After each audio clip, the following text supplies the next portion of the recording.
Las noticias, protagonistas y tendencias del momento. César Miguel Rondón, en Conexión Radio. La voz que cuenta la historia mientras ocurre. Muy buenos días. Son las 9 en punto de la mañana de este martes 25 de julio. Y en este momento, a las 9, ya avanzó un minuto, a las 9 y un minuto, usted está en la sintonía de En Conexión Radio por Éxito 107.1 FM, la emisora del sur de Miami, territorio Éxitos. Usted también nos puede escuchar, además de por Éxito 107.1 FM, nos puede escuchar en la aplicación Actualidad Media Group. Esta aplicación usted la puede descargar gratuitamente en su teléfono celular. Y si entra en www.exito107.com, además de escucharnos, nos puede ver. Saludo entonces a todas las personas que nos están viendo por acá y recibo el saludo de Juan Bautista González Rojas desde una Caracas que hoy está cumpliendo años. Así es. José de Villa nos saluda desde Maracaibo. Saeda Bon en Orlando, Florida. Doña María Alicia Cifontes desde Caracas celebrando los 456 años de Caracas. Guillermo Lozada está en Johns Creek, Georgia. Dice Reinaldo Gómez, este nos está saludando desde Brooklyn, allá arriba en Nueva York. Edgar Bravo está en Madrid. Gracias a todos, pues, por reportar la sintonía de En Conexión Radio. En Conexión Radio es una producción de Flor Alicia Anzola para Éxito 107.1 FM. Muy buenos días, Flor Alicia. Buenos días y buenos días a todos los caraqueños en Caracas que nos escuchan y a los caraqueños que no estamos en Caracas, pero que daríamos todo por estar un buen rato allí. Así es. Laura Rodríguez está en la producción general. Muy buenos días, Laura. Buenos días a todos y feliz día a la ciudad de Caracas. Ella también caraqueña. Mariel Sofía Rodríguez está en Madrid, encargada de la producción informativa. Buenos días, Mariel Sofía.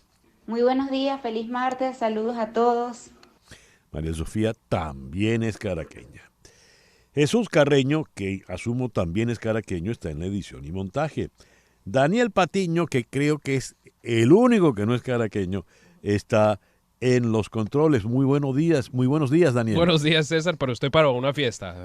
Hoy me uno a esta celebración. Muy bien. ¿De dónde eres, Daniel? Yo nací aquí, pero familia de Colombia, Pereira y Cali también. Pereira y Cali. Y también Cali está de fiesta hoy también. Cali está de fiesta, sí, ya lo iba a decir ahora en la efemérides. Bien, y ante el micrófono, quien tiene el gusto de hablarles, César Miguel Rondón, caraqueñísimo. Hoy es el día de Santiago el Mayor, apóstol. Por ello, hoy es el día de Santiago, así que felicitaciones a todos los Santiagos. Y es el día de Caracas porque es el día en que se funda Santiago de León de Caracas. Es el día de Santa Carmen Sayés. Felicitaciones a las Carmen también. Santa Glodecindis. Glodecindis, te felicito por tu día. San Magnerico de Treveris. Magnerico. Casi. No. Bien, y en el calendario astrológico para el día de hoy, la luna la tenemos todavía creciente en Libra, pero a las 12:56 después del mediodía entrará creciente en Escorpio. Luna creciente en Escorpio. La luna de Escorpio es luna fuerte, luna para renunciar, arrancar de raíz todo lo malo, para acabar con lo que no sirve. Es la luna para renunciar. Es la luna también de las bajas pasiones. Cuidado, es la luna de los celos. También es la luna, no dicen del amor, sino del sexo. Es la luna de los espías y la luna de los brujos. En fin, es una buena luna, pues, como decía, para renunciar y acabar con todo lo que no sirva. A las 6:07 de la tarde tendremos el cuarto creciente con esa luna en Escorpio. Leo aquí: cuarto creciente, tiempo para crecer, para trabajar en función del cuidado, desarrollo y progreso de un proyecto ya iniciado. También se puede reestructurar o replantear un arranque que no fue del todo positivo. Cuarto menguante cuarto creciente, con la luna en Escorpio, Sol en Leo, este 25 de julio del año 2023. Y cuando repasamos las efemérides del día de hoy, tenemos que en el año 306 de nuestra era, Constantino I es proclamado emperador de Roma por sus tropas. El 25 de julio de 1536, en la aldea se funda Sebastián de Belalcázar, funda la aldea Santiago de Cali. Hoy es la fundación de Cali. El 25 de julio de 1547, Francisco de Orellana funda la aldea de Santiago de Guayaquil. Hoy fue fundada Guayaquil. Y el 25 de julio de 1567, Diego de Lozada funda la aldea de Santiago de León de Caracas. 25 de julio de 1812, en San Mateo, Francisco de Miranda firma la capitulación del ejército patriota con Domingo Monteverde. 25 de julio de 1943, en Italia, tras el desembarco aliado en Sicilia, Benito Mussolini es derrocado por su propio Gran Concilio por órdenes del rey Víctor Emanuel III y encarcelado junto a sus colaboradores. 25 de julio de 1952 se promulga la Constitución de Puerto Rico como Estado libre asociado de los Estados Unidos. 25 de julio de 1978 nace Louis Brown en el Royal Oldham Hospital de Manchester, en el Reino Unido. Se trata del primer bebé probeta, la primera persona nacida mediante fecundación in vitro. 25 de julio de 1992, en el Estadio Olímpico de Barcelona, se inauguran los 25º Juegos Olímpicos. El encendido del pebetero es inolvidable, fue con una flecha, lanzaron el arco con la flecha encendida. 25 de julio de 1788, en Viena, Wolfgang Amadeus Mozart completa su sinfonía número 40 en sol menor. 25 de julio de 1907 nace el gran saxofonista norteamericano Johnny Hodges. El gran Johnny Hodges muchos años estuvo con la orquesta de Duke Ellington. 25 de julio de 1934 nace otro jazzista importante, en este caso el trompetista y director de orquesta Don Ellis. El tema de White Flash. ¿Recuerdan la película? Con el baterista, ¿no? Muy bien.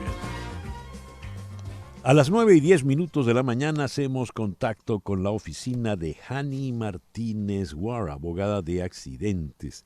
Hoy conversamos con Javier Pacheco. Javier, muy buenos días. ¿Qué tal? Buenos días. Gracias por la invitación al programa del día de hoy. Contento de estar contigo y con toda la audiencia, César. Gracias, Javier.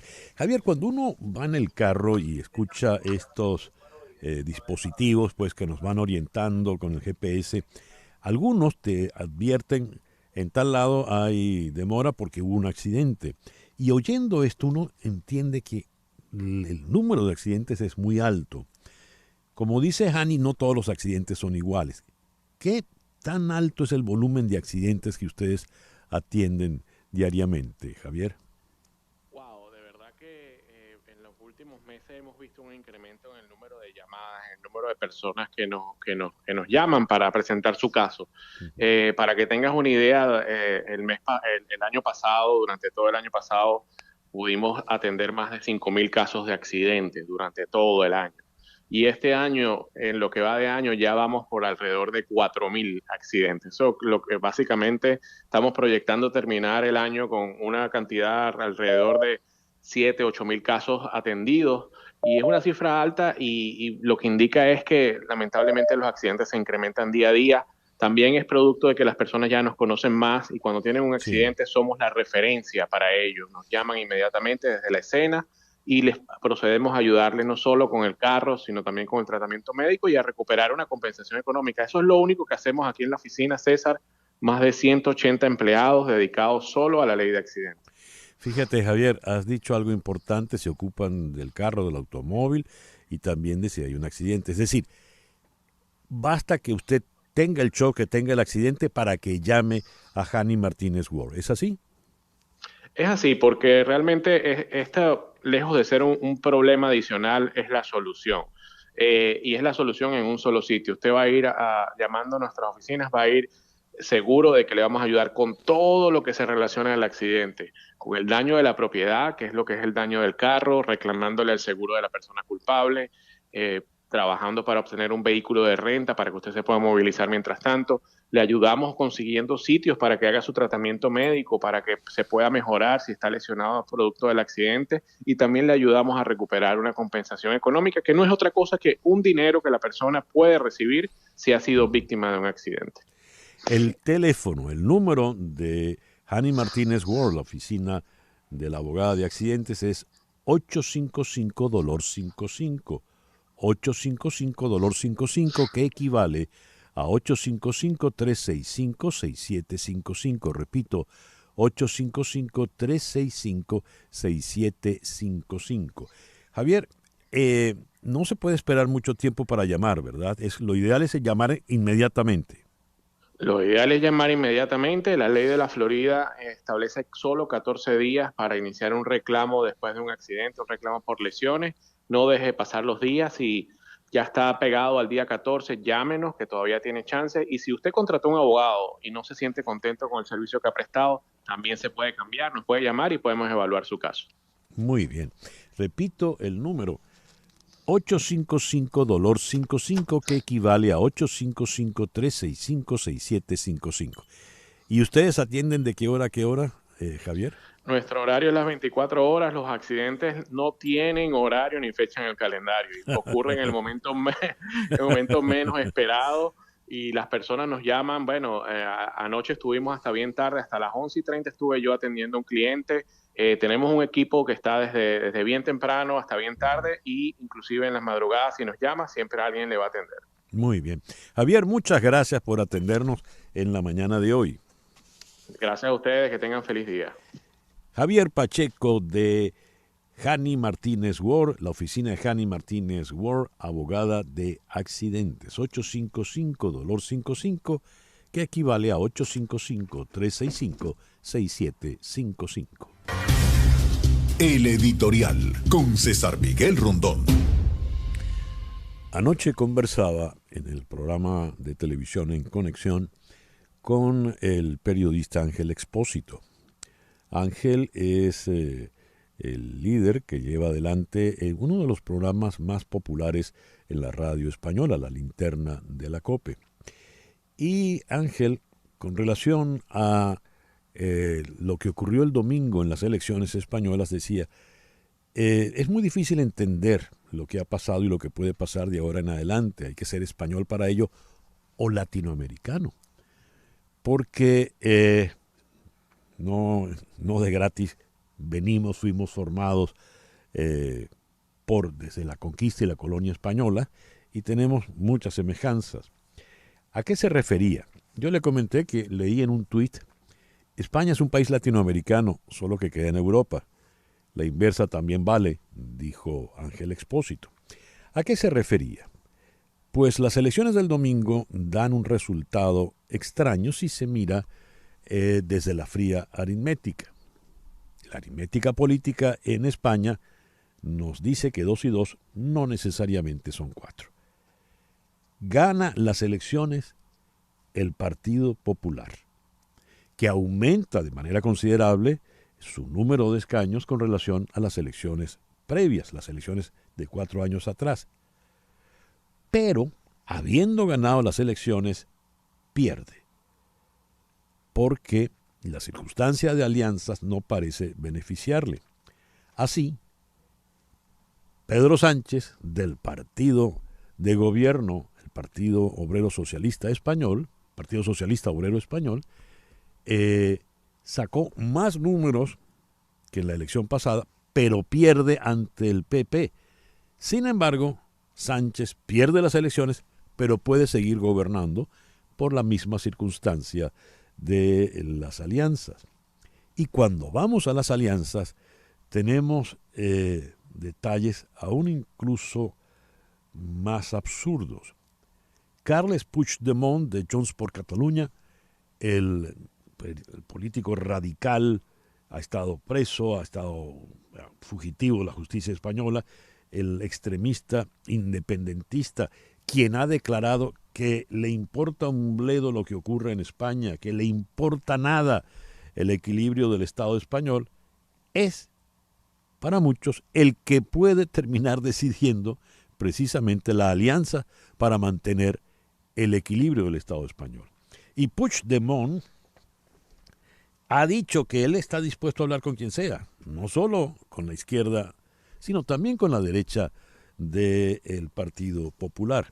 Y no es solo Puigdemont con Junts per Catalunya, es la circunstancia que tenemos con Bildu, que es el partido heredero de lo que fue Herri Batasuna, de lo que fue la banda ETA, la banda terrorista ETA. De manera que enemigos del Estado español pueden ser determinantes para garantizar paz y equilibrio en el Estado español. Son contradicciones extraordinarias, son paradojas difíciles, realmente difíciles de entender. Por lo pronto viene un tiempo muy, muy complicado para España.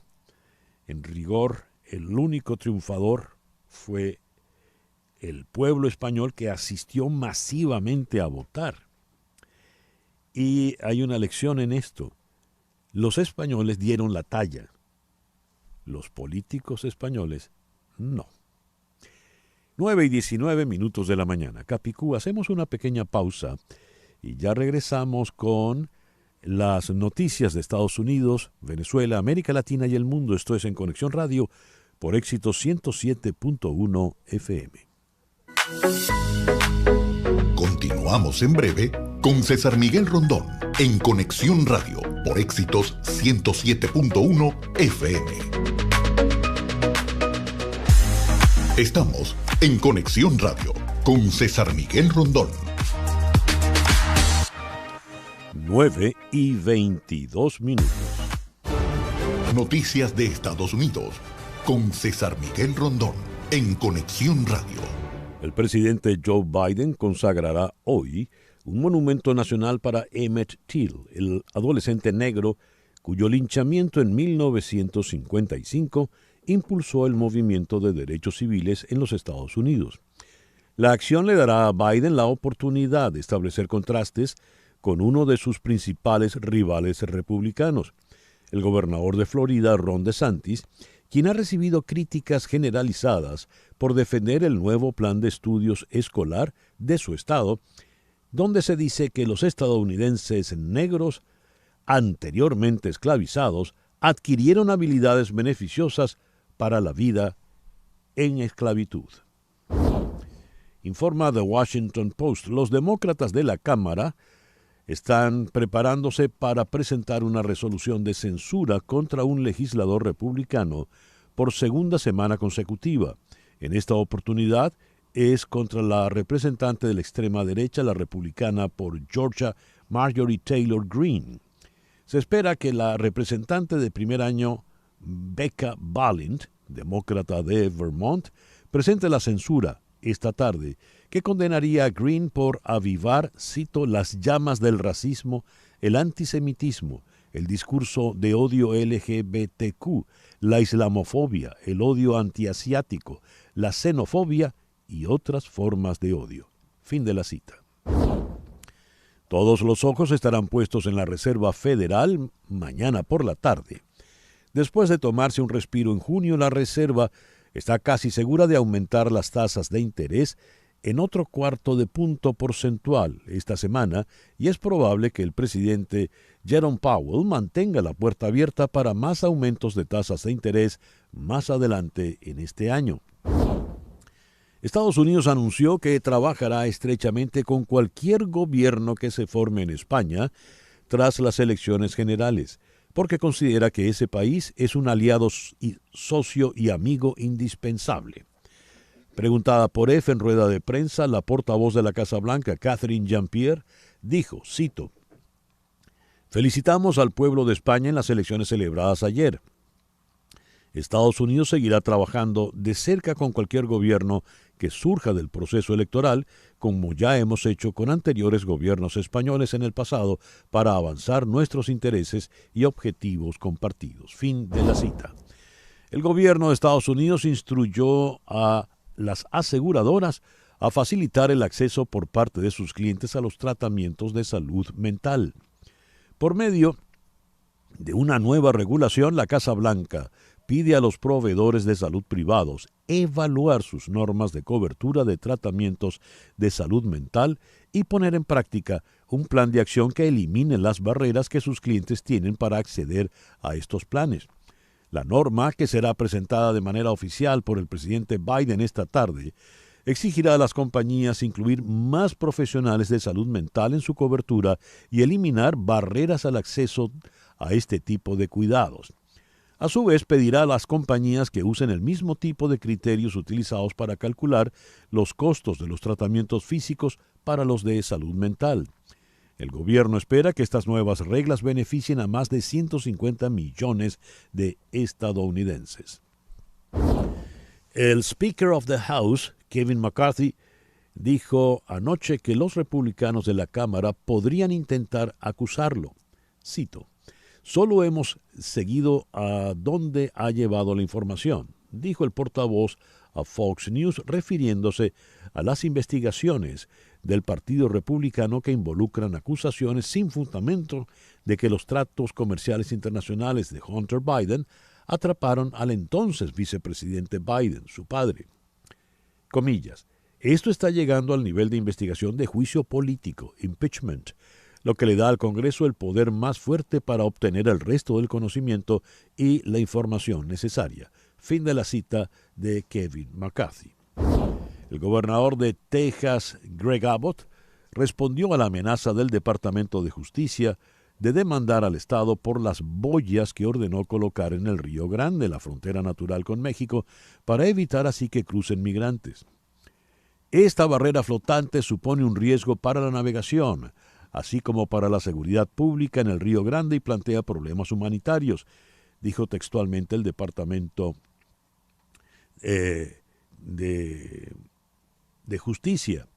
En carta de respuesta al presidente Biden, el gobernador Abbott dijo que él tenía potestad para proteger los intereses soberanos de los tejanos, instalando dichas boyas. 9:27. Lo que ocurre en Venezuela con César Miguel Rondón en Conexión Radio. La Comisión Nacional de Primaria informó a través de un comunicado que cerró el periodo de sustituciones o retiro con la salida de un aspirante. Serán 13 los candidatos que se enfrentarán en la elección de opositores pautada para el 22 de octubre. La Comisión Nacional de Primarias, CNP, detalló este 24 de julio que durante el periodo de sustituciones ordinarias o retiro de postulaciones con efecto en boleta, el candidato José Rafael Hernández Pérez notificó su retiro, específicamente el 20 de julio. Los candidatos que asistirán a la primaria son Andrés Caleca, Andrés Velázquez, Carlos Prosperi, César Almeida, César Pérez Vivas, Delsa Solórzano, Freddy Superlano, Gloria Piño, Enrique Capriles, Luis Farías, María Corina Machado, Roberto Enríquez y Tamara Adrián. Nicolás Maduro anunció un plan especial para descontaminar el lago de Maracaibo. He elaborado un plan que quiero activar, un plan especial de atención, de descontaminación y recuperación del lago de Maracaibo, y pongo al frente de ese plan al general Néstor Reverol Torres, vicepresidente del gobierno para servicios públicos. Cita textual para Nicolás Maduro, otro cargo para el general Reverol, que ha fracasado en todos los cargos anteriores. Agentes policiales de Venezuela detuvieron en Caracas a 3 miembros de una red criminal que se dedicaba a la explotación sexual de menores de edad a través de la Dark Web, según informó el Ministerio de Relaciones Interiores, Justicia y Paz. Los sujetos de 26, 28 y 30 años se encargaban de captar a niñas y jóvenes para realizar sesiones fotográficas de carácter sexual y de elaborar el contenido pornográfico, según señaló la cartera de Interiores a través de la red Twitter. 9:29 de la mañana. Lo que pasa en Latinoamérica, en Conexión Radio. Lima. El 90,4% de los peruanos desaprueba la gestión del Congreso y el 81,6% desaprueba a la presidenta Dina Boluarte. Indicadores que crecen desde enero de este año, según recoge una encuesta realizada por el Instituto de Estudios Peruanos. El sondeo, encargado por el diario La República, mostró que solo el 10,8% de los encuestados aprueba a la señora Boluarte en julio, un dato que varía del 19,3% de enero de este año y que ha ido bajando cada mes desde entonces.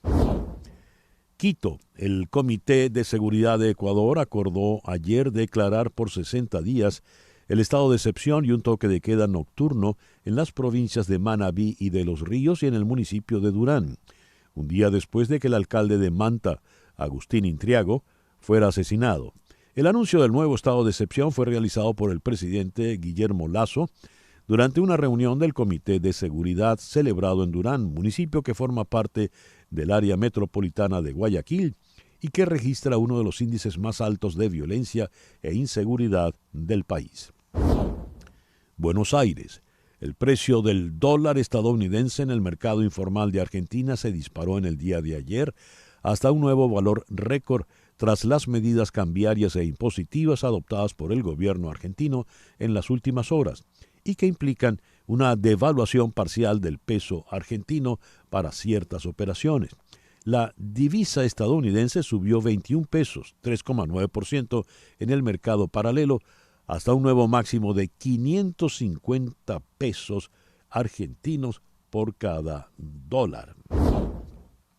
Bogotá. Ministros de Hacienda y altos funcionarios de 15 países de América Latina y el Caribe se darán cita el 27 y 28 de julio en Cartagena de Indias para participar en la primera cumbre ministerial para una tributación global incluyente, sostenible y equitativa para luchar contra la injusticia fiscal y la desigualdad en la región.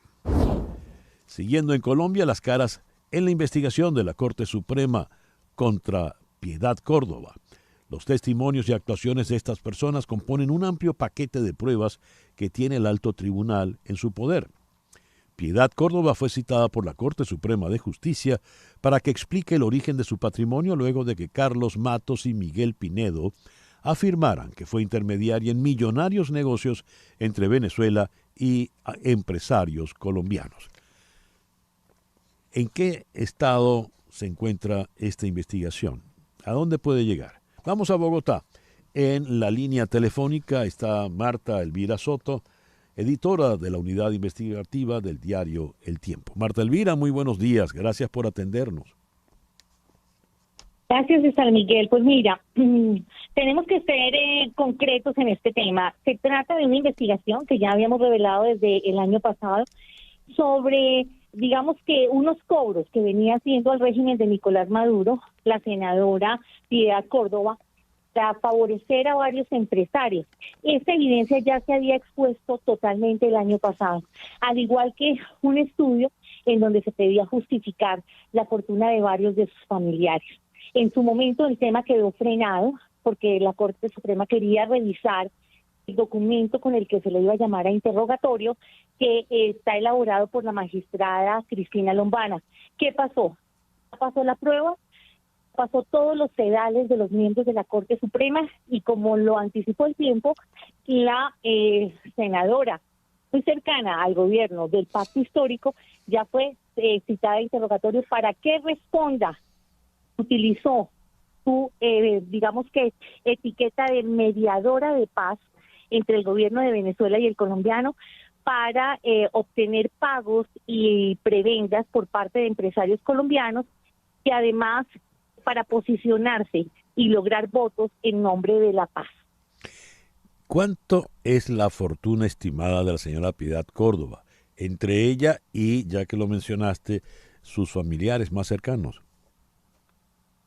Bueno, no podremos sumarlas todas porque estamos hablando de sus hijos, estamos hablando de su expareja, estamos hablando de gente cercana, estamos hablando de empresas en Panamá, estamos hablando también de una serie de casas de campo que están en el Chocó, así que hacer una suma consolidada sería injusto porque cada uno de los miembros de su familia tendrá que decir cuál es el origen de los dineros con los que obtuvieron esos bienes. Ella por ahora sigue insistiendo en que se trata de un entrampamiento, que ella actúa a nombre de la paz, que lo que hay en su contra es la venganza de un ex trabajador suyo, un actor muy cercano que entregó información no solo a Colombia, sino también al gobierno de Estados Unidos y que ella es inocente.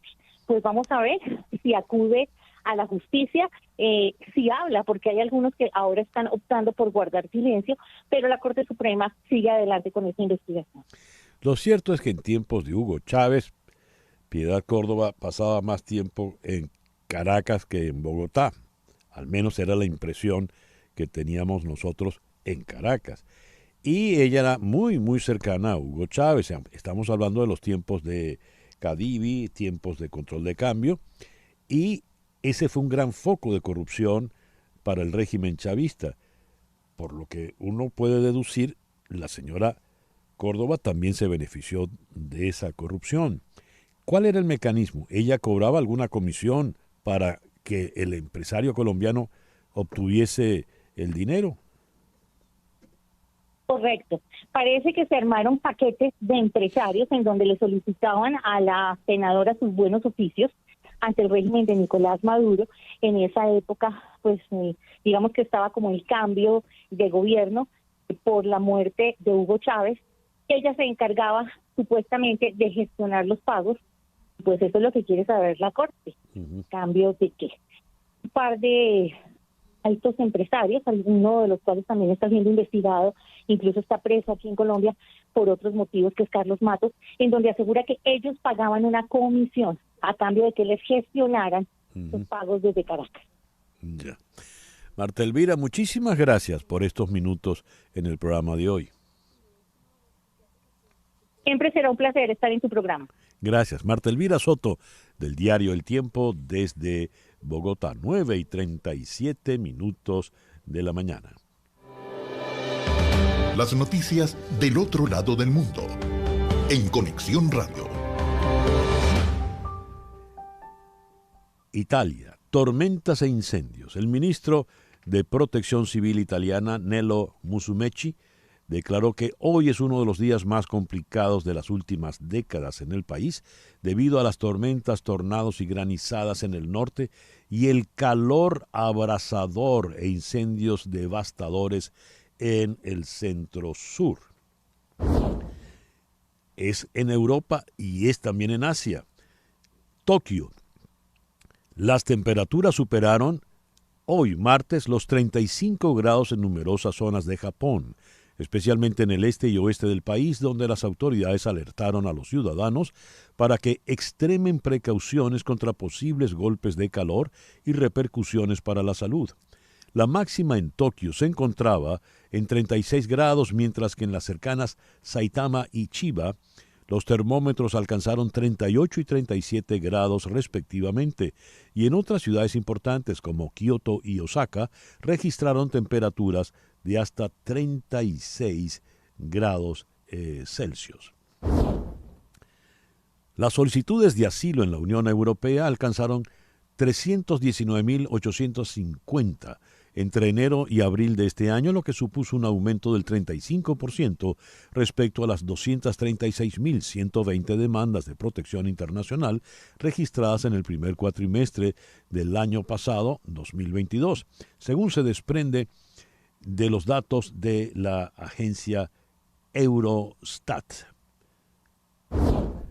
Rafael Grossi, director de la OIEA, la Agencia de Naciones Unidas en el tema nuclear, afirmó: tener en la zona este tipo de explosivos es incompatible con los estándares de seguridad nuclear. Se refiere al descubrimiento de más minas antipersona alrededor de la central nuclear de Zaporilla.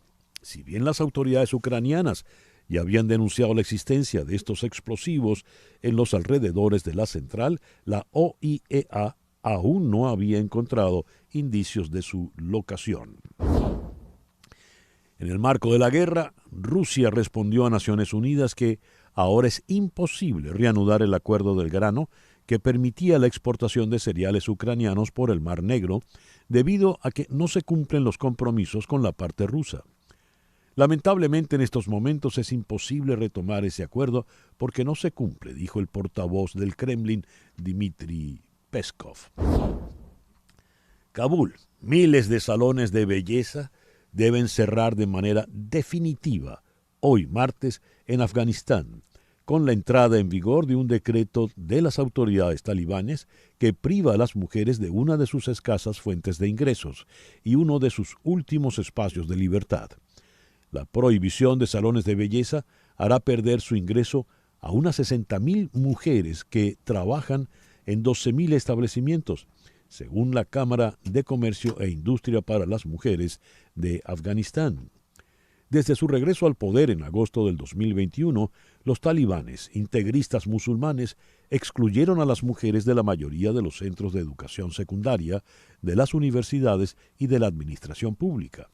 Las mujeres tampoco pueden trabajar para organizaciones internacionales, acceder a parques, jardines, gimnasios o baños públicos, o viajar sin ir acompañadas de un familiar varón. Ni al parque pueden ir. 9:41 de la mañana, vamos a una pequeña pausa. Al regreso venimos con nuestro foro en el día de hoy. Con el hashtag, no me lo han dado. Plan económico ideal para Venezuela. Hashtag Plan Económico Venezuela.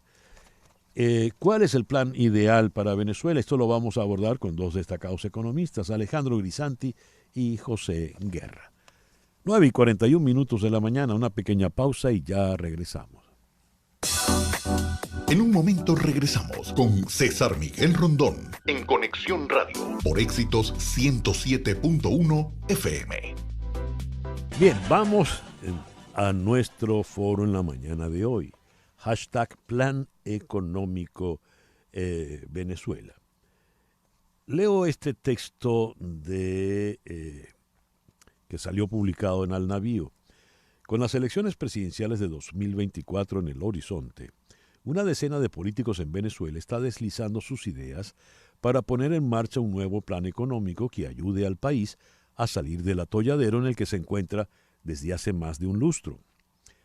Esta semana las conversaciones han estado centradas en las propuestas de María Corina Machado, quien presentó un plan en la ciudad de Nueva York. Ella planteó la privatización de algunas industrias sensibles, nada menos que la petrolera. Esta última idea causó división en el seno opositor, con el líder Enrique Capriles rechazando entregar soberanía de la avenida a menos industria petrolera de Venezuela. Eso como uno de los elementos a discutir. Pero un poco más allá del hecho partidista, un poco más allá de alguna candidatura en particular, ¿cuál sería el plan económico ideal para Venezuela con un nuevo gobierno? Quiero darle la bienvenida al destacado economista, director y socio fundador de Ecoanalítica, Alejandro Grisanti, en Santo Domingo. Buenos días, Alejandro. Buenos días, César Miguel. Gusto en saludarte y siempre muy contento de estar en tu programa. Muchas gracias. Y en Rockville, Maryland, está otro destacado economista venezolano, José Guerra. José, muy buenos días. Buenos días, César Miguel. El azar determinó que estemos con Alejandro Grisanti acá, paisano nuestro, paisano mío. Así es, el azar del señor portero. Yo no sabía que Alejandro era oriental también. Mi familia es Río Caribe. Oh, Ahí el liceo donde estudió José Guerra se llama Carlos Francisco Grisanti. Bueno, pues. Bueno, es que son apellidos corsos, ¿no? Efectivamente. Así es. Muy bien. ¿Cuál sería el plan económico ideal en unos primeros trazos, así sean gruesos? Comenzamos con Alejandro Grisanti. Mira, César Miguel, me voy a desviar un poquito de la parte económica para entrar, yo creo que en el fondo de lo que está tu introducción, ¿no? Yo creo que un plan económico tiene que saber leer muy bien el momento histórico que está viviendo Venezuela. Tiene que saber entender la posición en donde está el venezolano y en base a eso te va a crear unas restricciones históricas y políticas para poder implementar un plan económico. Entonces yo creo que en esta fase es fundamental, César Miguel, que un plan económico sea inclusivo, que incluya a todos los venezolanos, que esté focalizado en la gente, que de alguna manera se debata y se internalice, se explique y se comunique de la mejor manera posible, porque en el caso de producirse un cambio, no hay margen para tener errores, no se puede, este plan económico no puede venir solo de parte de unas élites, tiene que venir acompañado de toda la población venezolana, ¿okay? Que se vuelque en muchas de las medidas que son necesarias aplicar y que, bueno, van a traer mejoras, pero hay que necesario digerirlas, entenderlas, explicarlas, de manera de que estemos todos en el mismo barco y podamos garantizar de alguna manera, y si no garantizar, mejorar mucho las probabilidades de éxito de este plan económico. Entonces, para mí lo más importante es que sea inclusivo, bien comunicado, bien digerido, de manera de entre todos poder salir de donde estamos actualmente. Le hago la misma pregunta a José Guerra. Así sean grandes brochazos inicialmente, ¿cuál sería el plan ideal económico para Venezuela, José? Bueno, ciertamente lo que acaba de señalar Alejandro es básico, ¿no? Un plan inclusivo, un plan que abarque la mayor cantidad de sectores, pero desde el punto de vista técnico, un plan económico tiene que tener un objetivo, porque si no, no hay cómo evaluarlo. Y los planes que yo he visto hasta ahora no tienen un objetivo definido. Hay aspectos muy generales, pero estamos trabajando pues en un plan no para un partido, sino para el que sea el abanderado del año 2024, con una concepción más amplia, al servicio de todos. Yo creo que para mí, en las circunstancias de la Venezuela de hoy, el principal objetivo de un plan económico tiene que ver con reducir la pobreza significativamente. Para mí es intolerable un nivel de pobreza de 75%, con pobreza extrema cercana al 50%. Yo creo que ese es el principal objetivo de cualquier programa económico. Y el segundo objetivo de ese programa económico es tratar de una medida de más profundidad, de revertir la gran desigualdad social que hay en Venezuela. Venezuela es tal vez el país o el segundo o tercer país más desigual del planeta Tierra, porque usted puede tener el caso de Chile, por ejemplo, en los años 90 y 2000, el famoso milagro chileno, que fue que se redujo la pobreza, pero aumentó la desigualdad.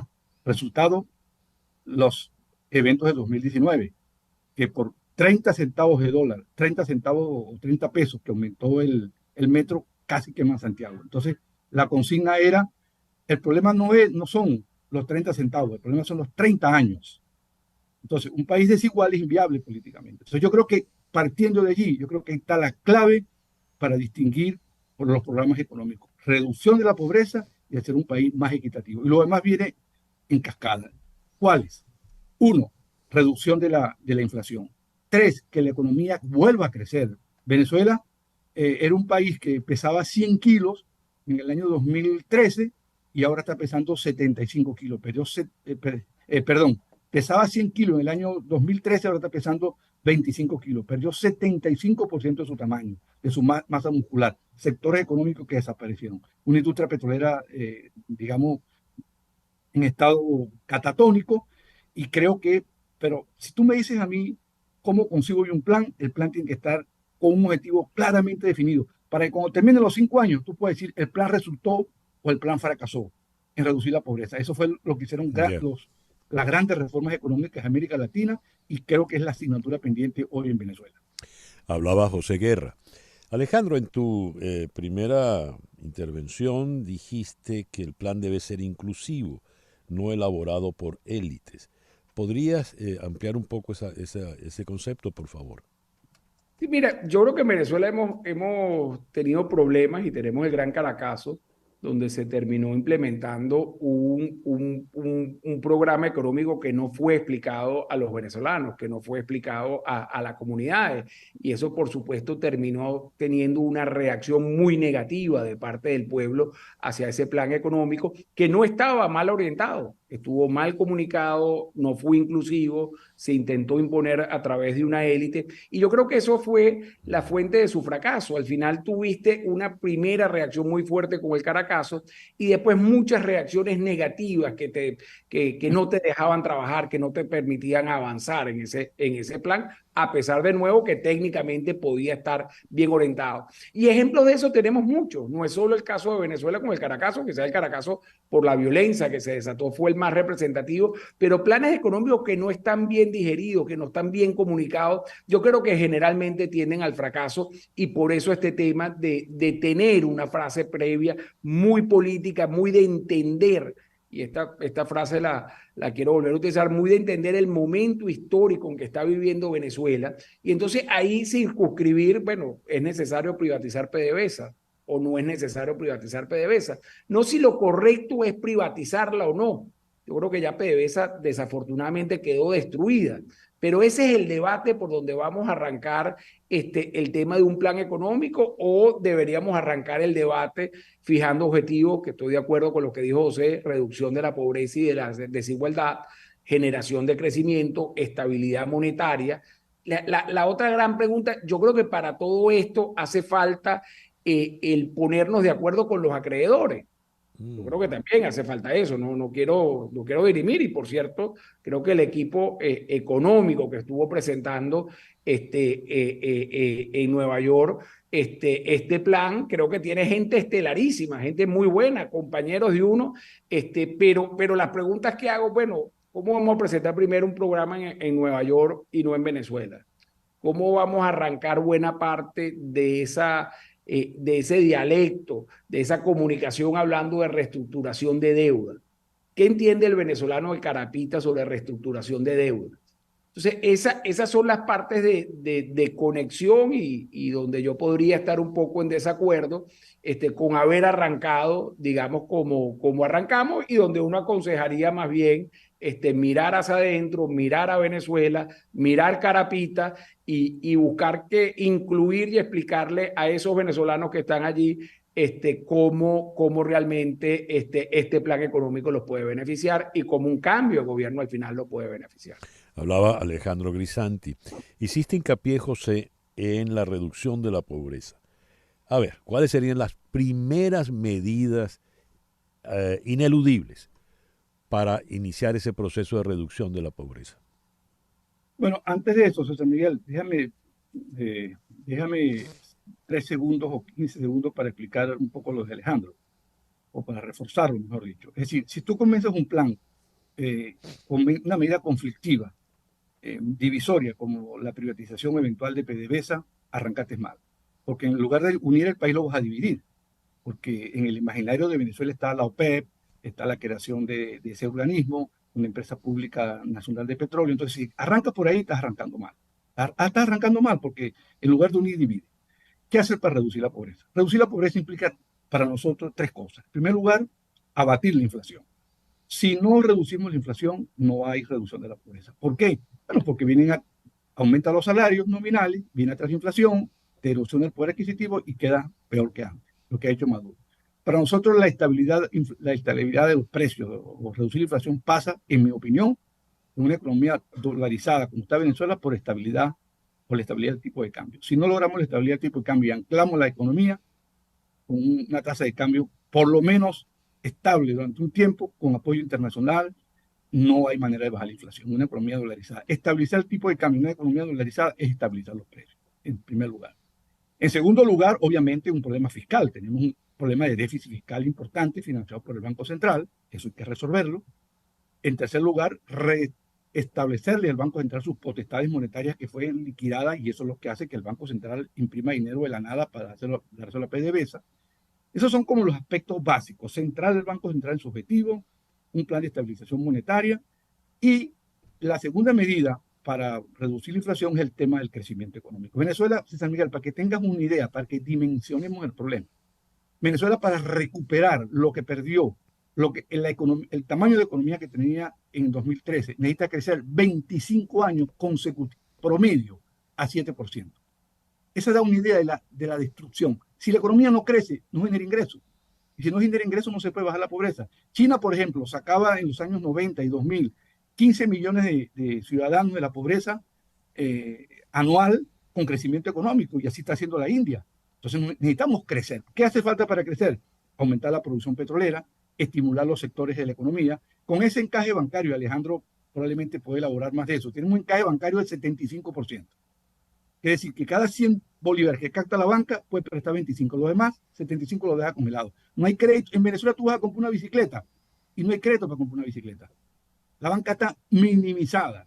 Entonces, reducir el encaje, aumentar la producción petrolera. Nosotros estamos de acuerdo con la inversión privada en aguas abajo y aguas arriba en la producción petrolera, pero manteniendo PDVSA como empresa nacional, que vengan los capitales y compitan con PDVSA. Venezuela tiene reservas, eso sí, con un nuevo trato, porque después de haber expropiado, confiscado y acabado con todas las asociaciones de la faja del Orinoco, va a ser difícil restaurar la confianza. Eso no es de un día para otro. No engañemos a la gente con esto, que esto va a ser milagro. Aquí no es milagro. Y tiene que ser pies en la tierra, aumentar la producción petrolera, y hay sectores fundamentales que necesitan ser estimulados, sobre todo el sector manufacturero que está destruido. Ese es el crecimiento económico. Pero también necesitamos otra cosa. César Miguel, la economía puede crecer 7, 8, 9, 10%, pero hay sectores que no le va a llegar el crecimiento.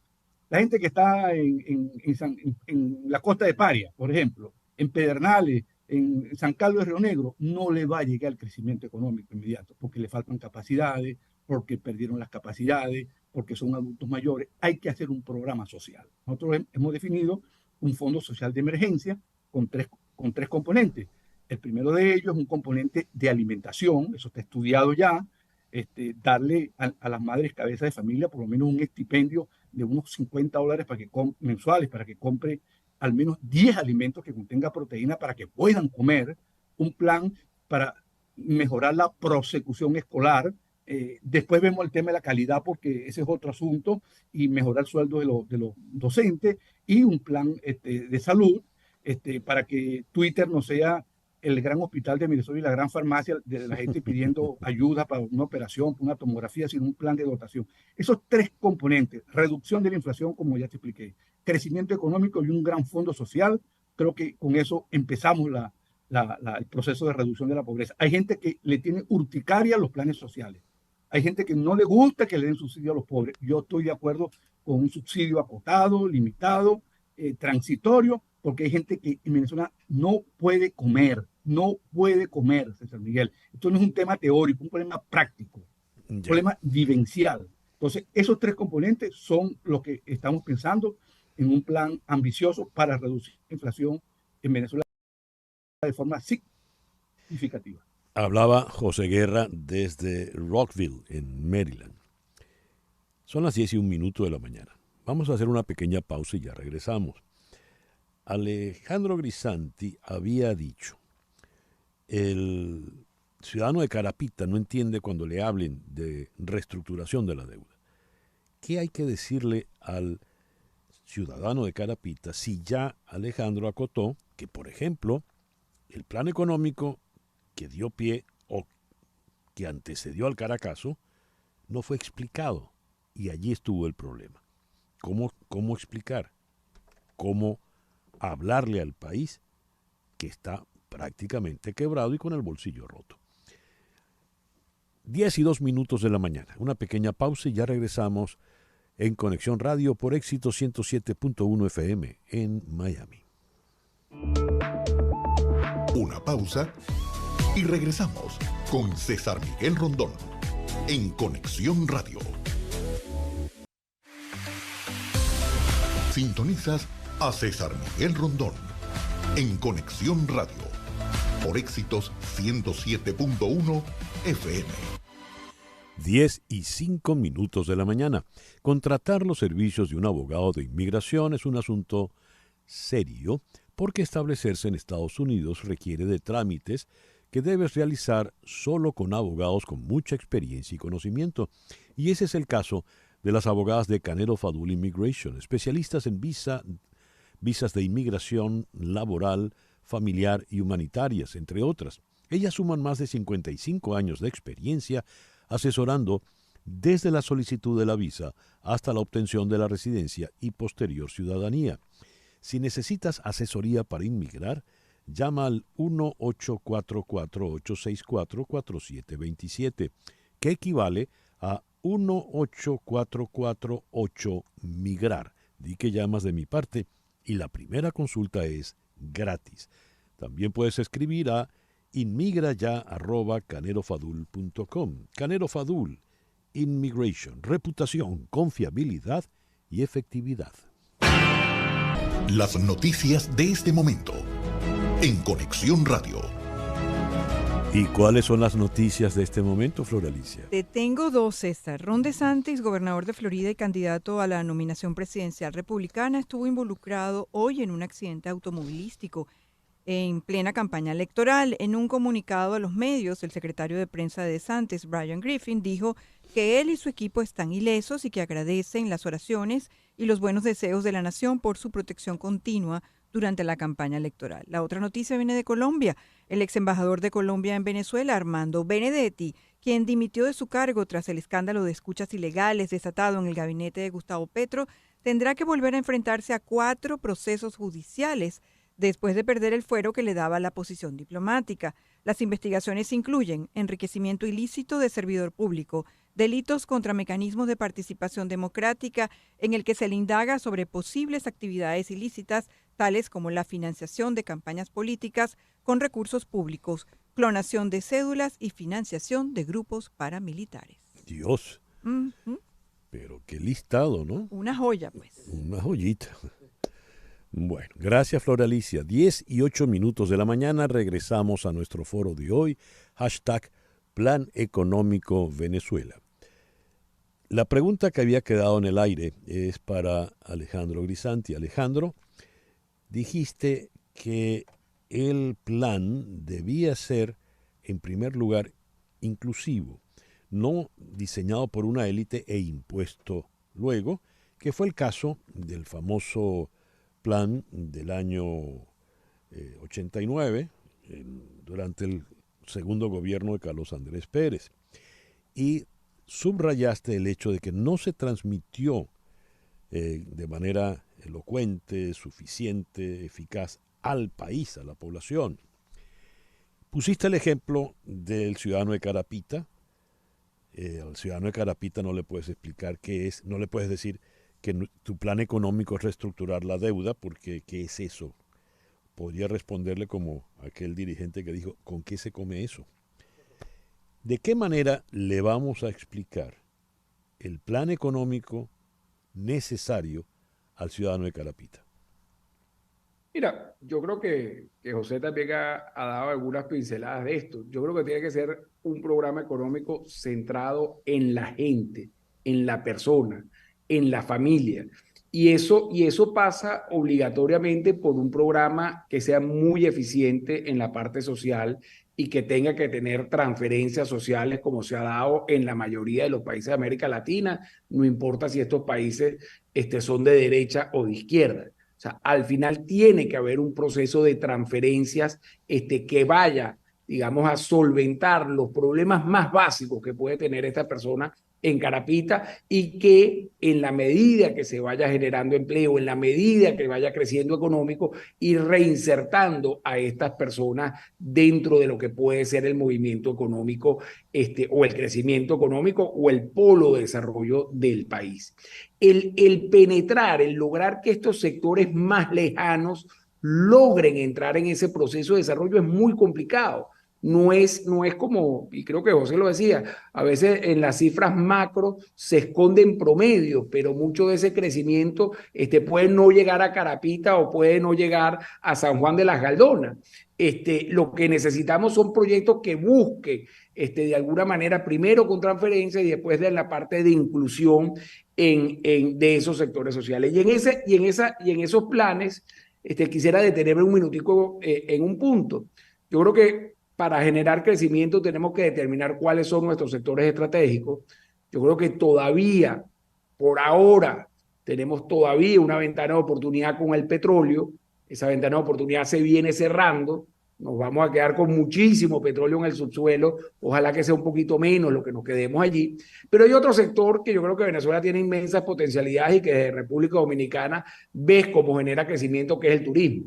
El turismo suele tener una mayor penetración en la parte social, puedes muy rápidamente tener educación aparte de las poblaciones de menos recursos para que hablen inglés y puedan hacer servicios turísticos, o para que sean choferes y puedan hacer en la parte de servicios turísticos. Entonces, el sector turismo es uno de los que más rápido llega a esos sectores donde tú más quieres llegar, y creo que Venezuela tiene inmensas potencialidades tanto en los Andes como en la costa, como en la misma Ciudad Bolívar y toda la parte de la región de los llanos, para penetrar y para tener un sector turismo que realmente revitalice buena parte de la economía. Aquí en República Dominicana se debate si llegan el año que viene los 10 millones de turistas o si más bien es en el 2025. Yo creo que esa prueba también la necesitamos nosotros involucrar y tener dentro de un programa económico en Venezuela. Hablaba el economista Alejandro Grisanti, ya escucharon desde República Dominicana. José Guerra dijo en algún momento de esta mañana que un gobierno, un país con altos niveles de desigualdad no es viable. Citaste el caso del milagro chileno. Chile, muchos llegaron a decir, ya es casi un país del primer mundo, pero durante ese periodo de éxito, la desigualdad no se eliminó, todo lo contrario, se incrementó y las consecuencias vinieron después. Si es cierto lo que afirmas, un país con altos niveles de desigualdad es inviable, ¿cómo es que Nicolás Maduro sigue entonces en Miraflores? Por la división nuestra, porque lo que adversamos a Nicolás Maduro es muy variopinto, y ellos han sido muy hábiles para dividirnos, para crear división, y nuestros propios errores es lo que ha permitido la consolidación de Maduro, aparte del mecanismo, la tecnología de la dominación y de la represión, pero que está funcionando, pues. Pero yo creo que este es el peor momento de Nicolás Maduro y del régimen chavista, vamos a llamarlo así, desde el año 1999, y se nos presenta una gran oportunidad para que si logramos una unificación, se dejen los egos, podamos pues avanzar hacia un camino que nos permita ganar las elecciones. Siempre, obviamente, yo, contrario a cualquier atisbo de política abstencionista, eso no nos ha llevado a ninguna parte. Entonces comenzamos a inventar fábulas de que dictadura no sale con voto, de que es la fuerza, de que hay que deponer a Maduro, y bueno, y esto en lugar de acercarnos al poder nos aleja del poder. Pero volviendo al tema que nos ocupa, yo sí creo firmemente en una sociedad más equitativa. La equidad total no existe, eso no existe. No, eso no, la gente es diferente por naturaleza. Dos hermanos morochos, uno es músico y otro es albañil, son diferentes. Pero lo que no puede hacer una sociedad es crear por sus políticas más desigualdad, limitando el acceso a la educación, con educación de mala calidad, con un sistema tributario totalmente inequitativo, donde los que ganan más y los que ganan menos pagan los mismos impuestos, donde las nuevas tecnologías no se están enseñando en las escuelas, donde la educación para el trabajo no existe. O sea, hay un conjunto de tareas y asignaturas pendientes para mejorar y reducir la pobreza, pero también ir cerrando la brecha. También, y yo lo hablo por experiencia propia, yo lo hablo, o sea, yo no hablo, o sea, yo he leído este tema, por ejemplo, lo básico, pero yo soy hijo de la educación pública, yo soy hijo de la educación pública. Si en el estado Sucre, en Río Caribe, no hubiese estado el colegio, la escuela Juan Pablo Rojas Paul, que era una super escuela fundada, diseñada por Juancho Taolo, unos grandes ingenieros de Venezuela, que en su momento se consideró que era está sobredimensionada para Río Caribe. Yo no hubiera estudiado probablemente. Y si no hubiese existido el Liceo Carlos Francisco Grisanti, donde la educación fue financiada por el Estado, yo a lo mejor tuviera en otra profesión. Me hubiera dedicado, no sé, a la pesca, a la agricultura, que son actividades dignas, pero a lo mejor no hubiera estudiado. Entonces, eso es lo que tiene que hacer el Estado venezolano. Eso es lo que tiene. Eso creó y fue cerrando la brecha social que había en Venezuela, el acceso a la educación. Y luego entramos a la universidad y luego pudimos progresar y tener un trabajo decente. Entonces, aquel muchacho, como yo de Río Caribe, que llegó con 400 bolívares, ¿verdad? En el Expreso de Sucre, que a las 4 de la mañana, al nuevo circo, con 3 pantalones, 4 camisas, un bolígrafo permate que me regaló mamá, en la constancia del CNU, pues estudió en la universidad, bueno, se hizo economista, se graduó, consiguió un buen trabajo. Así es que yo consigo la sociedad así.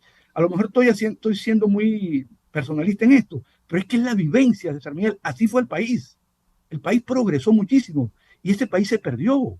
Entonces nosotros no podemos llegar a un gobierno, hablar de unos temas que dividen, sino tratar de cohesionar a la sociedad en un objetivo fundamental para que en 5 años o 6 años, cuando termine el nuevo gobierno, podemos decir, mira, reducimos la pobreza se redujo en 25 puntos, por ejemplo, con una política social agresiva, con un crecimiento económico sostenido, con una estabilidad monetaria, y entonces la brecha social entre los que tienen y los que no tienen, bueno, se reduce.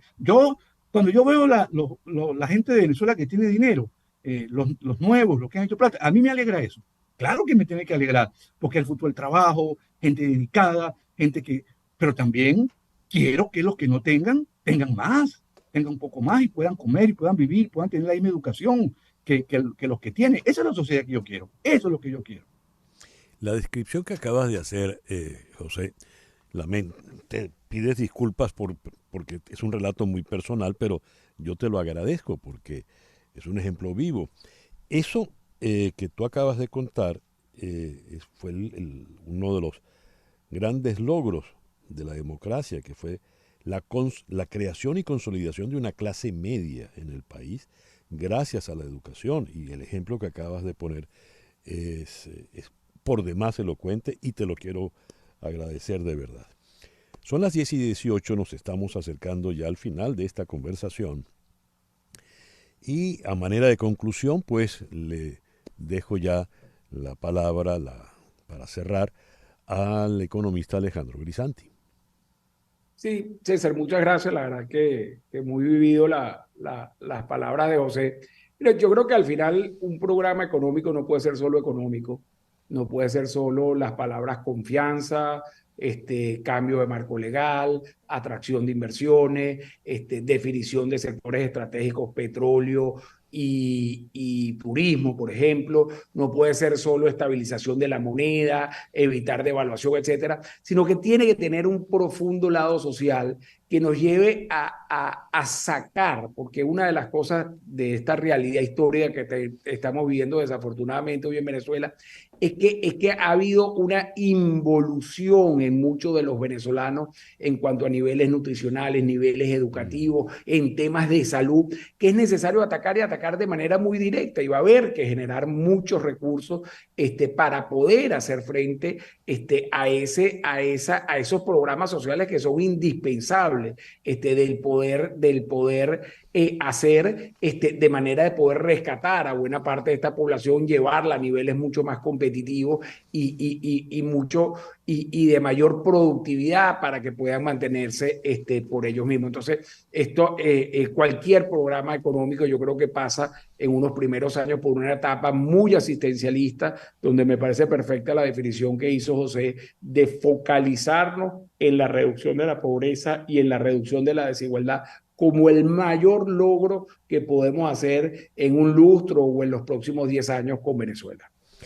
Quiero agradecer pues inmensamente. César, Sí, dígame, José. Si me da 5 segundos Sí.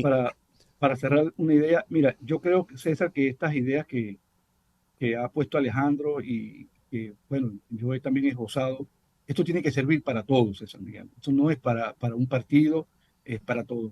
Porque en Venezuela hay un barajo político, el tema de las inhabilitaciones es un tema serio, tú sabes a qué me estoy refiriendo. Sí. Estas inhabilitaciones son un problema y van a ser un problema, y nosotros tenemos que estar dispuestos con desprendimiento, César, a ayudar al candidato que sea o la candidata que corresponda, que acepte unas ideas de transformación, y dejemos la arrogancia y dejemos digamos, pensar que nosotros tenemos la verdad. No, la verdad está en varias partes y todos tenemos que trabajar unidos para ese propósito. Muchas gracias, César Miguel, y gracias a mi paisano y querido amigo Alejandro Grisanti. Gracias pues a los economistas José Guerra desde Rockville en Maryland y Alejandro Grisanti desde Santo Domingo. 10:21 de la mañana. Hacemos una pequeña pausa y ya regresamos en Conexión Radio por Éxito 107.1 FM en la ciudad de Miami. Continuamos en breve con César Miguel Rondón en Conexión Radio por Éxitos 107.1 FM. 107.1 FM, la radio del sur de Miami. Estamos en Conexión Radio con César Miguel Rondón.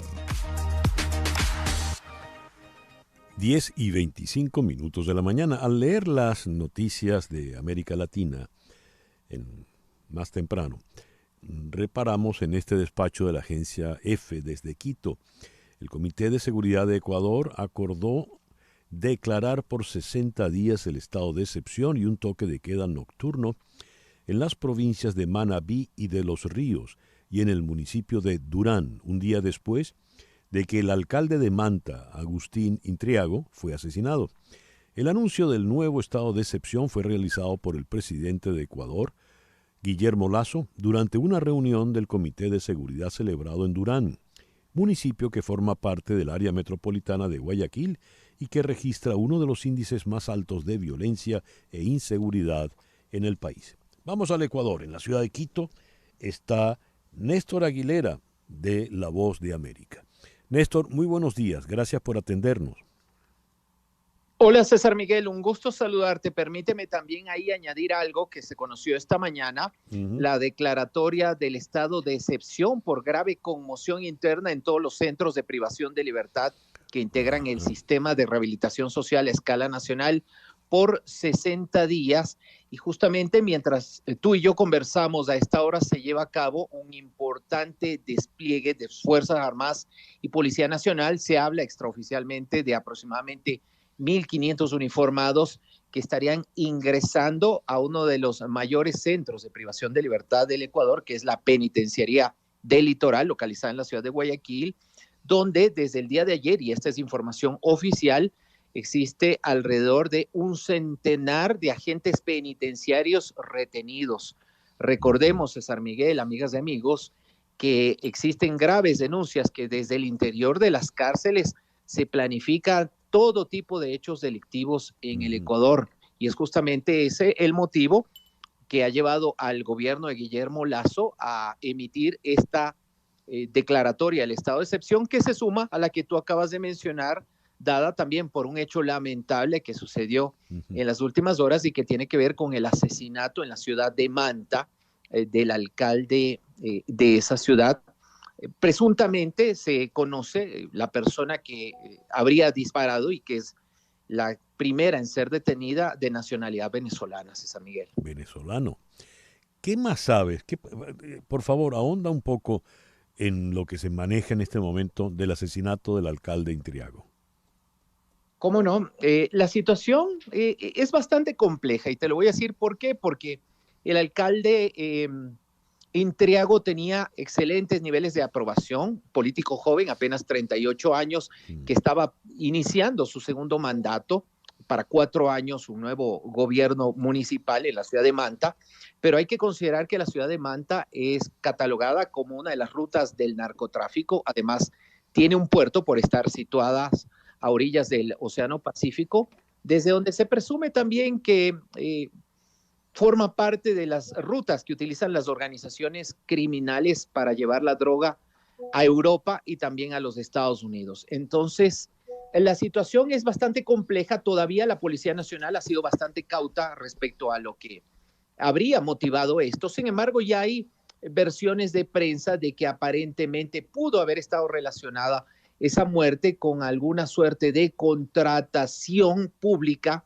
del municipio de Manta, de la alcaldía de Manta, con alguna empresa relacionada con organizaciones criminales. Esa es una información que todavía no ha sido verificada por la Policía Nacional. Sin embargo, hay algunos colegas que relacionan de alguna manera esa información con la muerte del alcalde. Lo que sí hay que decir, esto ha generado conmoción en el país y ha llevado incluso el día de ayer, durante las exequias de Intriago, pudimos ver una declaración de quien fuera su esposa o de quien es la viuda del alcalde de la ciudad de Manta. Incluso durante el acto de velación del cuerpo del alcalde Intriago, puesta un chaleco antibalas, lo que denota y lo que muestra el alto nivel de riesgo y peligro que se viven en ciudades del Ecuador. Tú te referías, por ejemplo, a la ciudad de Durán. Ese es otro de los que se considera epicentros de la violencia y la criminalidad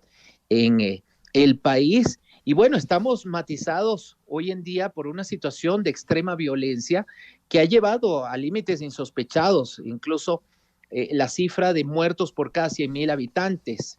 Hace unos años, te diría yo, que hacia el 2016, 2017, el Ecuador era uno de los países con menores índices en la región en cuanto tiene que ver a muertes violentas, aproximadamente 5 por cada 100,000 habitantes. Esa cifra se ha quintuplicado al momento y hay ciudades del país, como por ejemplo la ciudad de Esmeraldas, que según el portal Inside Crime, registra una cifra de 41 muertes por cada 100,000 habitantes, lo que la sitúa entre una de las capitales o epicentros de la violencia en América Latina. Lamentable la situación, en todo caso, lo que se vive acá en el Ecuador, producto de la violencia, César Miguel. Le habría asesinado al alcalde Intriago entonces un sicario venezolano. Eso también sí está confirmado, pero esta persona fue detenida y se encuentra hospitalizada porque entiendo yo que el momento del ataque se lo repelió, porque hay que decirlo, el alcalde tenía su seguridad y además tenía el resguardo de 2 miembros de la Policía Nacional. Repelieron, el ataque, y producto de eso se capturó a esta persona. La primera detenida fue un ciudadano de origen venezolano, pero no se ha entregado más información respecto a esa captura, César Miguel. Néstor, muchísimas gracias por estos minutos en el programa de hoy. Como siempre es un gusto, siempre agradecido contigo más bien. Néstor Aguilera es el corresponsal de La Voz de América en la ciudad de Quito, desde donde nos habló. Son las 10:31 de la mañana. ¿Buscas la mejor carne en vara del sur de la Florida? En Nando Grill la carne en vara es hecha a la leña, conservando así toda la jugosidad y todos los sabores que evocan los llanos venezolanos y colombianos, con los más exquisitos contornos para acompañar las más deliciosas carnes. Visítanos en nuestras sedes de Doral, Westchester y Homestead para que disfrutes la mejor carne en vara del sur de la Florida. Nando Grill, donde el sabor del llano se siente. Leo este tuit. En Israel, el Parlamento aprobó una ley que impedirá que la Corte Suprema pueda dar marcha atrás a decisiones tomadas por el Ejecutivo. Este es solo el primer paso del gobierno encabezado por Benjamín Netanyahu para limitar al Poder Judicial. La independencia judicial es un pilar fundamental de cualquier democracia moderna. Sin embargo, hemos visto un preocupante aumento de los embates en su contra en países como México, Argentina e Israel. Este es un tuit que colocó en el día de ayer la internacionalista Brenda Estefan. Vamos a Ciudad de México para conversar con ella. Brenda, muy buenos días. Muchas gracias por atendernos. César Miguel, muy buenos días. Como siempre, un gusto saludarte. Brenda, ¿cuán grave es lo que ha ocurrido en Israel? Leía ayer una declaración de Yuval Hariri, el muy destacado historiador, diciendo: estoy en la calle, él estaba entre los manifestantes, porque lo que está en juego es la democracia. ¿Tan drástica es la situación? Pues yo coincido con esa visión, César Miguel, y decenas de miles de israelíes lo ven así. Vimos las manifestaciones el día de ayer, hubo quien incluso recorrió 65 kilómetros manifestándose desde Tel Aviv a Jerusalén para defender la democracia de su país. Y se instalaron frente a la Knesset, el Parlamento israelí, en tiendas de campaña, algunos incluso se encadenaron ahí a árboles como una señal de protesta, de desobediencia civil ante esta aprobación de una parte de lo que pretende ser una reforma profunda al sistema judicial israelí. Hay que recordar que en Israel no existe una constitución y la Suprema Corte ha sido el fiel de la balanza, ha sido fundamental para mantener un contrapeso a las decisiones del Ejecutivo, habida cuenta pues de la historia, digamos, sobre todo después del ascenso de Hitler al poder. Todas las democracias del mundo moderno siguieron el ejemplo estadounidense, digamos, de no confiar plenamente en el sufragio universal para que el Ejecutivo sea un poder único, sino establecer contrapesos para que no se pueda abusar del Ejecutivo. Y eso es lo que está en juego hoy en Israel. Esto lo impulsa Benjamín Netanyahu, que tiene un gobierno muy inclinado a la derecha. Un especialista en temas israelíes me reveló meses atrás que el problema de Netanyahu es que él era la izquierda de su gobierno. Imaginémonos pues quiénes están allí. De manera tal de que con este decreto el gobierno es incuestionable. Nadie puede frenar ninguna decisión, por absurda y arbitraria que sea. Exactamente. Independientemente de cuáles son sus características, se convierte ya pues el Ejecutivo en el todopoderoso, sobre todo, y el legislativo, digamos, porque es un sistema parlamentario, entonces se hace una coalición que elige al líder, al jefe de Estado, y digamos, con esta decisión de ayer, el Parlamento, que es unicameral, pues ya básicamente anula las decisiones de la Suprema Corte, que ha sido muy útil, incluso teniendo características muy particulares para, por ejemplo, atender casos de palestinos en territorios ocupados, algo que no sucede pues en ningún otro sistema judicial, que se atiendan las necesidades de pues lo que son considerados entre comillas extranjeros. Entonces, me parece que es un paso importante hacia atrás, que esto nos habla de que vamos a ver pues un mayor colonialismo israelí, digamos, a una mayor velocidad. En efecto, la coalición de gobierno está formada por un bloque que incluye a grupos de extrema derecha, y religiosos. Bueno, es una señal de los tiempos. Totalmente. De hecho, la gente que estaba ayer en la calle, en las manifestaciones, hablaba mucho de este tema de la religión, que estaban buscando pues no caer en un fanatismo, no caer en un gobierno liderado por una visión meramente teocrática. Ya, sí, volver a la teocracia. Y esto equipararía a Israel con los estados teocráticos de la región, ¿no? Que son extremos. Sí, bueno, siempre se ha defendido Israel bajo la lógica de que es la única democracia de la región, que es diferente a sus vecinos porque ellos sí son un estado democrático. Y bueno, con estos pasos claramente no característicos de una democracia, pues eso está, queda cuestionado esa visión de que Israel continuará siendo un Estado democrático. Incluso sus aliados tradicionales como Estados Unidos o los países de Europa cuestionaron esta decisión, llamaron a mantener la independencia del Poder Judicial. En el caso por ejemplo, del gobierno alemán hubo declaraciones específicas al respecto, y Biden sugirió que se pospusiera este voto, habida cuenta de la división tremenda, la polarización que está generando entre la sociedad israelí.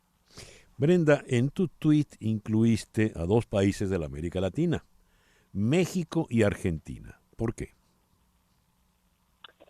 Bueno, en México hemos vivido en los meses recientes continuos ataques desde el Poder Ejecutivo al Poder Judicial. El presidente considera que incluso debieran los ministros de la Suprema Corte ser elegidos de manera directa por el pueblo, de otra forma, y no como actualmente se hace, lo cual permite que sean perfiles técnicos. Y esto lo hace con el fin de tener un poder judicial más a modo. Y se alinea un poco con lo que sucede en Israel, porque parte de la reforma que busca echar a andar Netanyahu contiene este componente de la designación de los ministros de la Suprema Corte más a modo, y esto desde luego pues debilita el Poder Judicial. En México el presidente ha pasado los últimos meses de manera frontal atacando a la nueva presidenta de la Suprema Corte, la ministra Norma Piña, descalificando sus decisiones y descalificando pues el funcionamiento de la Suprema Corte de México. Por eso lo equiparo, porque me parece que una democracia funcional, moderna, debiera tener como uno de sus principales pilares la independencia judicial, y llama la atención que líderes autócratas como Netanyahu o populistas como López Obrador recurran a estas medidas para tener mayor pues margen de maniobra y convertirse en los únicos tomadores de decisiones en el país. Ya, es realmente delicado. Brenda, muchísimas gracias por estos minutos en el programa de hoy. Un gusto haber estado en tu programa, César Miguel. Gracias por la invitación. Brenda Estefan, internacionalista, nos habló desde Ciudad de México. 10:41 de la mañana, una pequeña pausa y ya regresamos en Conexión Radio por Éxito 107.1 FM en Miami. Una pausa y regresamos con César Miguel Rondón en Conexión Radio. Con es activista por el derecho a la ciudad y es la promotora del movimiento por el aniversario de Caracas. Glenis, muchísimas gracias por atendernos en esta mañana. Glenis. Muy buenos días, es un gusto para mí estar con ustedes, especialmente hoy 25 de julio, celebrando el aniversario 456 de la ciudad de Caracas. ¿Qué hay previsto para el día de hoy, Glenis? Bueno, yo primero quiero agradecer, además de ustedes, por el espacio, la amabilidad del maestro Juvenal Ravelo. Él es un orgullo para el país por sus maravillas de obras cinéticas. Él ha donado la imagen que acompaña este año el aniversario de Caracas, porque se resalta en el brillo de los colores de sus piezas maravillosas con movimiento lo que se quiere transmitir en este aniversario, que es la suma de voluntades. Por 6º año consecutivo, este movimiento de aniversario de Caracas lo estamos haciendo desde el año 2018 con el aniversario 451. Hemos logrado que muchas organizaciones civiles, academias, empresas, incluso entes gubernamentales aporten a la ciudad, y hoy, justamente en este momento, se está celebrando la presentación del libro Caracas, Historia de una Ciudad, del profesor Arraiz Luca. El profesor Rafael Arraiz Luca en este momento se encuentra en la Cámara de Caracas presentando su libro sobre la historia. Esta tarde también se presenta un libro muy interesante del arquitecto y urbanista, profesor también de la Universidad Central de Venezuela, Marco Negrón, Las Crónicas de la Ciudad Asediada, dedicado a Caracas en su aniversario. Mañana contamos con un foro súper interesante de la gente de Caracas, Ciudad Plural, que se va a realizar en el Colegio de Ingenieros. Lo han llamado Pensando en la Caracas del Futuro. También se cuenta con una tertulia de la gente de Cultura Chacao, que la han llamado así, nació el ponche caraqueño de Heliodoro. Esto lo va a hacer el arquitecto Orlando Marín en un café de Chacao, donde todos están cordialmente invitados. Además de esto, contamos con un festival de recorridos urbanos sostenibles muy interesante, porque son muchas organizaciones que hacen recorridos por la ciudad, que se han alineado, se han articulado para ofrecerles al caraqueño, tanto el que vive en Caracas como el que no vive en Caracas, un recorrido por todo nuestro patrimonio construido, nuestro patrimonio histórico. Esto lo hace la gente de Colectivos, la gente de Caracas en 365 con el British Council y otras organizaciones como Destapada, Soy tu Guía, está también la gente de San Pablera. Además, este sábado 29 hay algo muy interesante con el Banco del Libro. La gente de Ciudad Laboratorio va a abrir las puertas del Banco del Libro con una feria literaria para niños, para jóvenes, para adultos, los abuelos, toda la familia puede asistir al Banco del Libro este 29. Y también aprovecho y los invito para un documental que se va a estrenar ese mismo sábado 29 en las salas de Trasnoche Cultural sobre energía y libertad. Esto va a estar bien interesante. Yo los invito a todos que sigan la programación, que es bastante extensa. Sí. ¿Qué pasó, Glenis? Sí, les decía que es una programación bastante extensa donde seguimos recibiendo actividades hoy día de Caracas. Maravilloso todo esto. Los libros de estos buenos amigos, Arraiz Luca y Marco Negrón, ¿cómo los podemos adquirir los que no estamos en Caracas? Bueno, gracias a la gente de Cedice Libertad, la publicación del profesor Arraiz Luca lo pueden conseguir en sus redes. Sí. Por ahí pueden saber de qué manera pueden adquirir los libros de vía virtual, se puede llamar, y el libro del profesor Marco Negrón puede conseguir toda la información con la gente de la Fundación para la Cultura Urbana. Muy bien. Que son quienes publican esta edición. Magnífico. Sí, ahí los invito a que de verdad sigan la programación. Glenis, muchísimas gracias pues por atendernos en la mañana de hoy y bueno, a seguir celebrando a Caracas. Glenis González es arquitecto y es promotora del movimiento por el aniversario de Caracas 456. Las noticias de este momento en Conexión Radio. Y ya para cerrar, ¿qué noticias tenemos, Flor Alicia? Una bastante mojada, César. ¿Qué pasó? Los parisinos podrán nadar en el Sena por primera vez en 100 años. Los Juegos Olímpicos de Verano del próximo año en París verán varios eventos de natación en el río Sena, al igual que en los últimos Juegos de París en 1900. Pero las autoridades prohibieron nadar en 1923 porque el agua estaba demasiado contaminada por las aguas residuales. En la década de 1960, solo sobrevivieron 3 especies de peces en París. Las mejoras del alcantarillado han limpiado el río en los últimos 20 años, pero aún no se consideraba seguro. Sin embargo, antes de 2024, París ha hecho un esfuerzo concertado. Ahora hay 35 especies de peces que se encuentran regularmente en el río Sena y 3 lugares de baño que se abrirán al público a partir del 2025.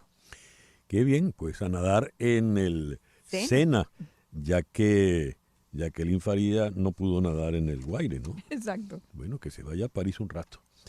Gracias, Flor Alicia. Hoy es el Día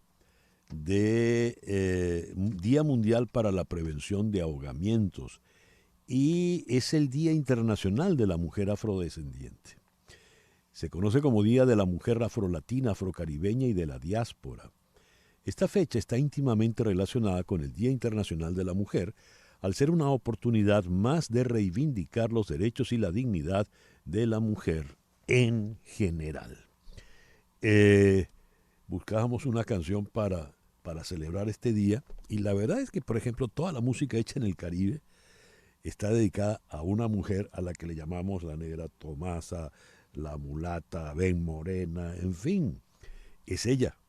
Ese maravilloso tema cubano dice, no negrita, no bailes más la conga así. En fin, les recuerdo que el próximo sábado 29 de julio estaremos en la celebración de la Noche de la Herencia Venezolana desde las 4 de la tarde en el Lone Depot Park, aquí en la ciudad de Miami. Un gran homenaje a Miguel Cabrera, la última visita de Cabrera aquí a la ciudad de Miami, donde comenzó. Se enfrentan los Marlins y los Tigres.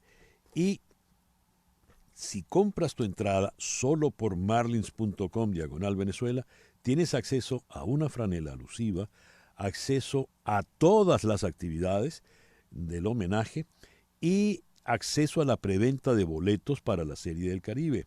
Además, muy importante, vas a contribuir de manera directa con Fe y Alegría Venezuela. Vas a ayudar directamente a 150,000 niños y jóvenes de Fe y Alegría en Venezuela. Para ello, solo debes comprar por marlins.com/Venezuela. Son las 10:54.